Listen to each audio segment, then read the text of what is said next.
Good evening. I'm Attorney Ben Crump, and I am honored to be a proud board member of the Innocence Project of Florida.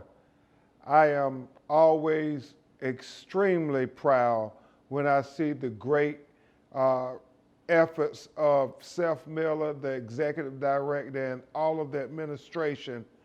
And regardless of whether they ever write in the newspaper about the miraculous exonerations, I remember what my grandmother taught me, and that is you don't do a thing for the result of it. You do it because it is the right thing to do. And so I want to say to my friend Seth Miller and the great staff that he has at the Innocence Project of Florida, thank you for always doing the right thing. I would be remiss if I didn't also acknowledge the great board of directors who I serve with. Our board chair, Adele Stone, a lawyer who her entire professional career, she has been making a difference.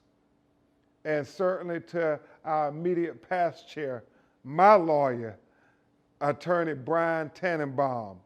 I'm so grateful to your leadership on the board of directors, making sure that we continue to provide a voice for the voiceless in the most dire of situations.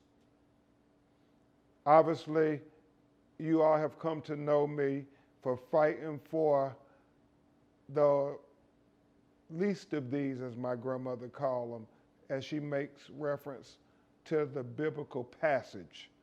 Those who have been marginalized and trivialized and disenfranchised, mostly poor black people who have lost their most fundamental right, their most fundamental constitutional right, and that is the right to life, at the hands of those very people who were supposed to protect and serve them. And this year, we saw the conviction of Derek Chauvin for killing George Floyd in Minneapolis, Minnesota on May 25th, 2020. And I pray that that will represent a new precedent in America where we start to live up to our high ideals when we say liberty and justice for all. Not just liberty and justice for white people, but liberty and justice for black people, liberty and justice for Hispanic people, liberty and justice for Native people, liberty and justice for Asian people, liberty and justice for us all. That is what we strive for to make America be the more perfect union that the founding fathers wrote about. Now, I have to tell you, my heart is sometimes broken when I think about what we have in writing versus our reality. When I think about in 2020, this past year, and we think about this unprecedented time where we were enduring a global pandemic and everything was shut down in America, seems like except implicit bias and police brutality. And so I hoped after this unprecedented year where we saw Ahmaud Arbery be lynched for jogging while black in Brunswick, Georgia, not in 1940 and 1950, but in 2020, where we saw Breonna Taylor be executed in her own home after the Louisville Metropolitan Police busted open her front door at 1 o'clock in the morning, illegally and unconstitutionally and unnecessarily, and mutilated her body with 6 bullets while that young black woman was practically naked in her nightgown. And then we saw George Floyd literally be tortured to death by police officers who offered him no consideration, no professionalism, and worst of all, Seth, no humanity. And that is followed by several other young, unarmed black men running away from the police in 2020 and still being shot in the back, whether that is Joshua Blake Jr. in Kenosha, Wisconsin, whether it is Trayford Pellerin in Baton Rouge, Louisiana, whether it is Anthony McClain in Pasadena, California, whether it's Joshua Feast in Houston, Texas, whether it is Dijon Kinsey in Los Angeles County, California, whether that is Rayshard Brooks in Atlanta, Georgia, whether it's Andre Hill in Columbus, Ohio. And these are all black men who were running away from the police in 2020.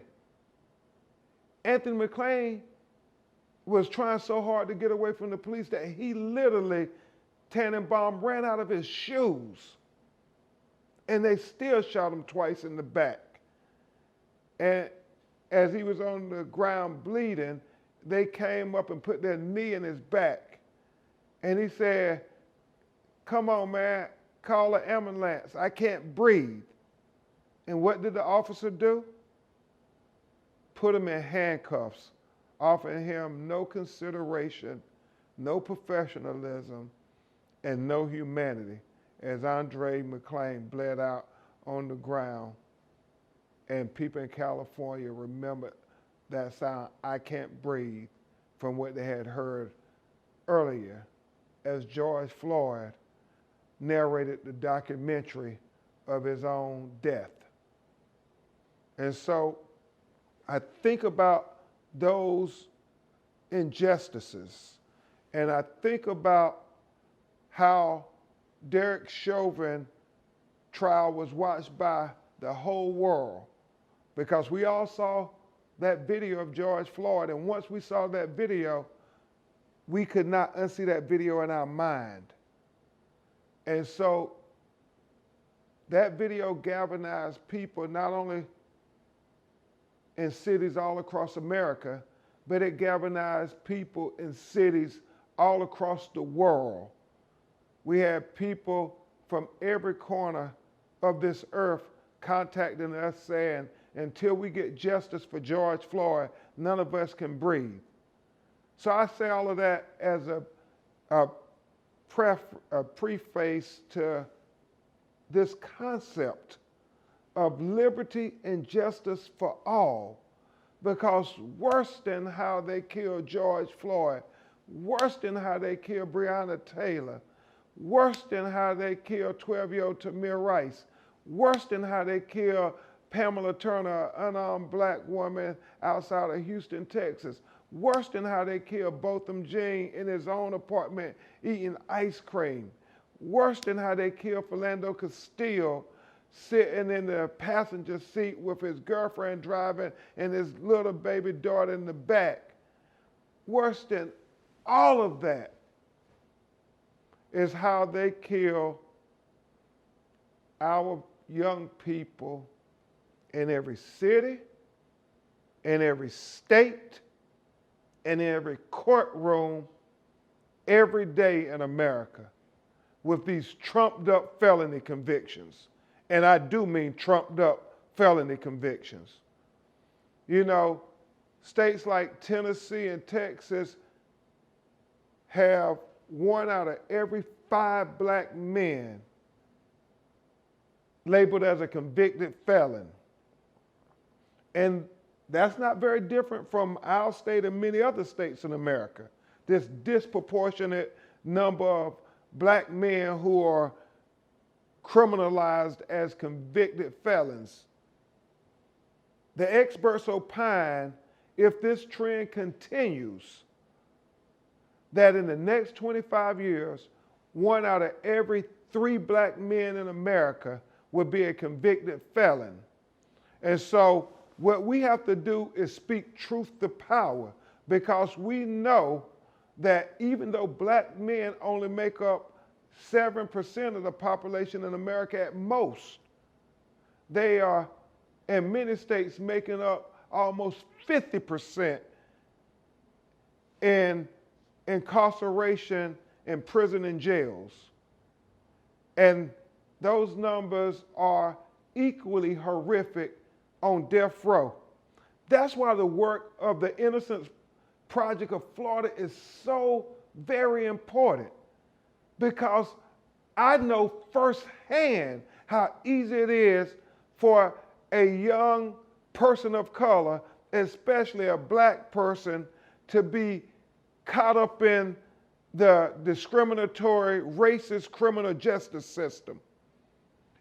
You don't have to take my word for it. Go sit in the back of any courtroom in America and just watch how they administer justice. Look at how they treat young white people versus how they treat young black people. And the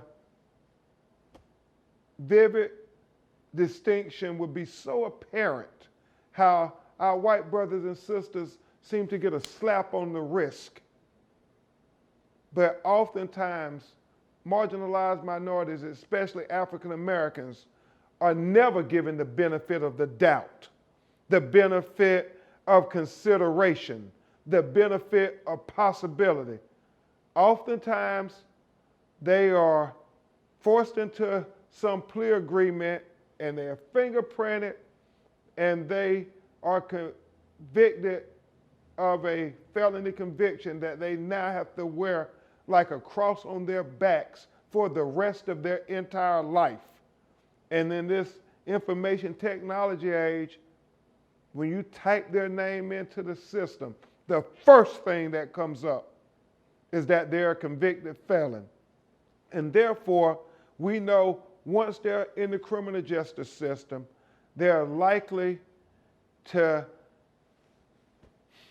be targeted over and over again, given one conviction after another, being profiled in ways that they can't even understand or fathom. And oftentimes, it's that young person who took that plea agreement because they felt trapped, ends up trapped on death row or with a life imprisonment sentence, even though they can be completely innocent. This is the reality. And so we have to speak truth to power every time they try to convince us that our brothers and sisters who have been given these trumped up felony convictions are bad people. We have to reiterate to them every chance we get that we still believe in you, that we still think that you have redeeming qualities to offer society. We still believe God has a plan for you. We still think you're one of the best things your mother and father ever created. We still think that you're going to do tremendous things on this earth, because we have to refuse to let a racist criminal justice system define the existence of an entire generation. And so when they falsely accuse us and wrongfully convict us, thank God for the Innocence Project of Florida to be there to stand up for those without a voice, those who are marginalized and trivialized and disenfranchised. Thank God for my brothers and sisters who don't think it robbery to put their resources, their efforts, their money, saying that this person deserves the due process of the American Constitution.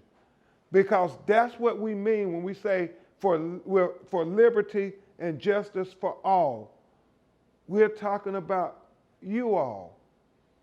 You all who the Innocence Project helped to exonerate, to make sure that you had your full constitutional rights that were guaranteed when you drew your first breath as an American. That's who we're talking about. So we celebrate you for having the perseverance, for not giving up on your rights, your birthrights as an American citizen, to say that the Constitution belongs to me too, and that there was somebody at the Innocence Project of Florida who didn't let that plea from you fall on deaf ears. That's what tonight is about. It is a celebration of the spirit of America. The fact that even though an injustice was put before you, justice won out. And that's what it's about when we say, with liberty and justice fall. I will say two things in conclusion. They will oftentimes try to tell us it's legal how they discriminate against us and get us trapped in this criminal justice system. But I am always reminded of what Dr. Martin Luther King said when he said, just because they say it's legal, that doesn't mean it's right. He said that everything that Hitler did to the Jews in Germany, they said was legal, but that didn't make it right. He said that slavery was legal, but that didn't make it right. He said that segregation was legal, but that didn't make it right. And brothers and sisters, I submit to you this evening, they will try to say what they did to you was legal, but just know that does not make it right. And there comes a time that we must all take a stand for right. Finally, remember the coward will ask the question, is it safe? Then expediency will ask the question, is it politically correct? And then vanity will ask the question, is it popular? But conscience will ask the question, is it right? And there comes a time when one must take a position that's neither popular nor politically correct or not even right. But there comes a time that one must take a position because their conscience tells them it is the right thing to do. So thank God for the Innocence Project of Florida for always following their conscience and always doing the right thing. We celebrate you all, and we celebrate the great victories of the Innocence Project of Florida that they have achieved in each of your names. God bless you, and continue to fight the power. Ben, thank you so much for those really special, rousing remarks. I was moved, and I'm just so glad we can be here with you today. So thanks for being here. I'm glad to be home, buddy. Yeah, I know. And we've known each other, I feel like a long time now. And in fact, as a point of personal privilege, our kids went to preschool together, so we spent a lot of time out there, at drop-offs and pickups. And so I watched you, transform from what appears like a transformation from a plaintiff's lawyer, successful plaintiff's lawyer here in Tallahassee, to what seems like a national civil rights icon, someone who is the face of a movement to both protect Black lives and bring accountability to government actors in a system that is oppressive towards people of color, particularly Black people. And I want to understand from your perspective if there are, along your career, if there are events or moments that kind of sent you on that trajectory to be the person you are today. Well, first of all, I want to talk about what you do, and we're in this struggle together, brother. We are. I think everything is what Dr. King said. We all have a role to play in the struggle for equality and justice. So when you talk about accountability, it is so critical that we make the powers to be accountable to the common folk, the regular people, the people who catch the early bus, and because they're who need us most. You know, the affluent people are going to be okay. They're going to be able to afford lawyers, and they're going to be able to have the best privileges of their constitutional rights protected. But it's those marginalized people that we fight for, whether here in Tallahassee or whether in Minneapolis or Louisville or in Ferguson, Missouri. Those are the people who are counting on us. And the things I take wherever I go to fight for them is the basic tenets of the Innocence Project of Florida, that we're fighting for justice for those who do not have a voice, just don't have a voice. And how can you make the powerful account to those without a voice? Well, you call them out. You hold a mirror to their face. And that's what you all do every day. And that's what I try to do. So we're in this together, and sometimes cases get a little more attention, but I pray in my heart of hearts that we can give more attention to the wrongful convicted brothers and sisters and citizens amongst us, because there are a lot of ways to kill a person, you know, and to falsely accuse and profile individuals is a way to kill their spirits. Even though they're still living, you take part of their heart when you are put in a little cage and told that society feels you have nothing to offer. You know, it's interesting you say that, because we always talk about the fact that they take our clients, they've been wrongfully convicted, they send them to far-flung places in Florida, you know, rural places where it's only the prison there. They're far away from their families, to marginalize them and separate them from society and dehumanize them. And yet, they persevere. Yeah. And so what is most interesting about it, you know, we've had so many clients who have spent 10 or 20 or 30, or now we've had clients who spent more than 40 years in prison for crimes they didn't commit. I'm only 41. We got 2 clients out in 2019 who spent 42 years in prison. Wow. For a crime they didn't commit. Longer than you've been on this earth. Longer than I thought I was done with exonerating people who had been in prison longer than I'd been alive, but I was wrong. And so I'm always struck by their spirit, and I think there's a parallel. You know, when I see you on TV with the family members of these, you know, these folks who, you know, were gunned down by the police, mistreated by the police, they have a fight too, a fight for justice and accountability. And so, you know, it seems to me there's a lot of lessons that you could take, that you could share with the people who are still fighting to be freed from wrongful conviction, about perseverance that you've learned from, you know, your clients. Yeah, you know, it's interesting because oftentimes I'm asked, you know, why do you keep doing it when the obstacles are so daunting, when all the cards are stacked against, you know, you poor, marginalized people of color?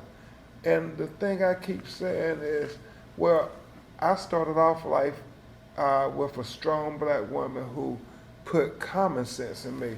And what my mother said is, life isn't fair, life is hard. You make it fair by what you bring to the table. And if you don't bring anything to the table, don't expect anybody to let you sit down at the table. And so I think part of the perseverance of many of the wrongfully convicted people, there was some mother or father or grandparent or uncle or aunt who told them, this life gonna be hard because you were not born with a silver spoon in your mouth. You know, you were not born on the right side of the tracks. But no matter what, you gonna be okay. You gonna make it. And that spirit stays in them no matter what the criminal justice system tries to tell them about how your life is over. You are damned. Just forget about ever seeing freedom. Now, I keep thinking about my mother. You just bring something to the table and it's going to work out. Whether that's education, whether you improving yourself somehow while you're put in that cage, treated like an animal, but you still defy all the powers that be that say, no, I'm a human. I have a mind. And you may incarcerate my body, but you cannot imprison my mind. And that's how you persevere. Yeah, it's so interesting because so many of our clients, you talk about your mother, and so many of our clients, it's the mothers that play the integral role in their entire existence in prison.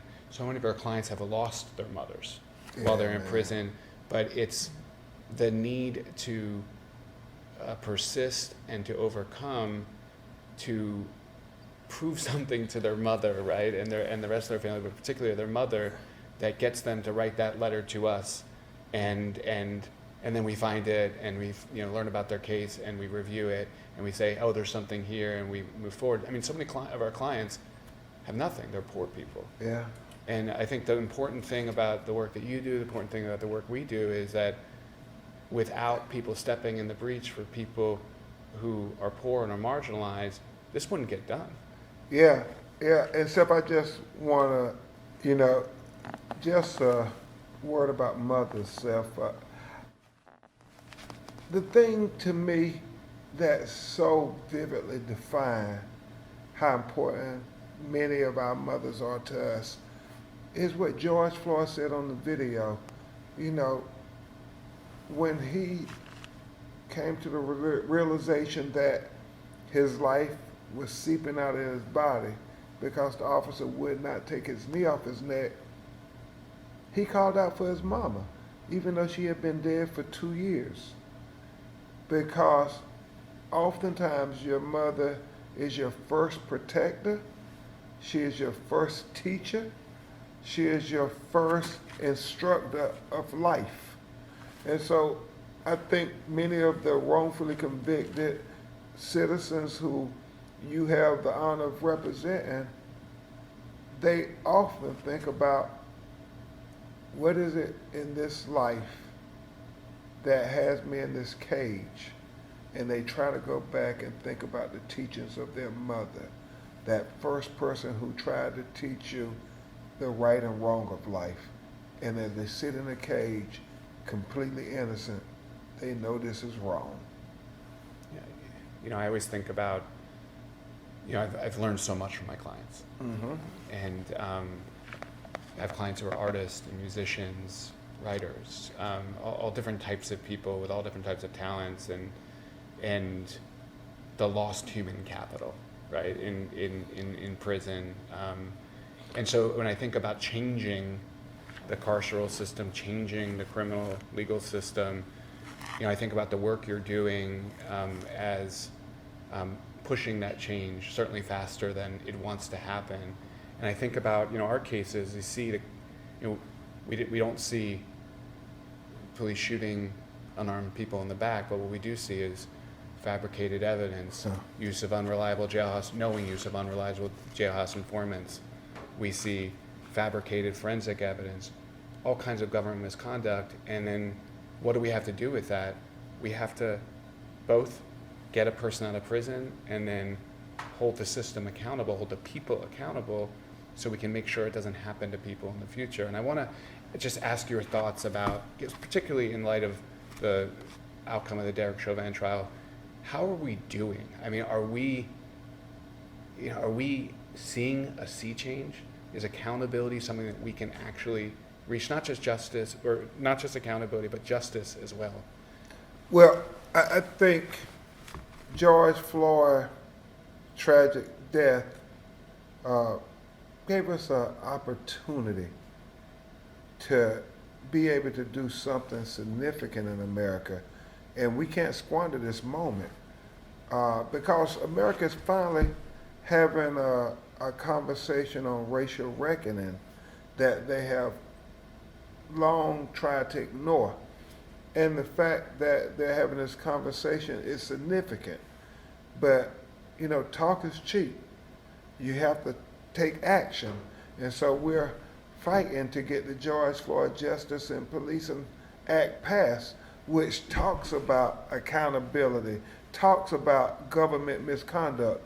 You know, I was amazed that Senator Tim Scott, who was the senator from South Carolina, the only black Republican, he talks a lot about how Walter Scott, the young man who was shot in the back running away, one of the old videos now because we've seen a lot of them, but it was shocking when we saw the officer aim and shoot the man in the back. But they lied on the police report. And so what he has put forward is to have it be a federal obstruction of justice that can carry 20 years in prison if a police officer falsifies or fabricates an official police report.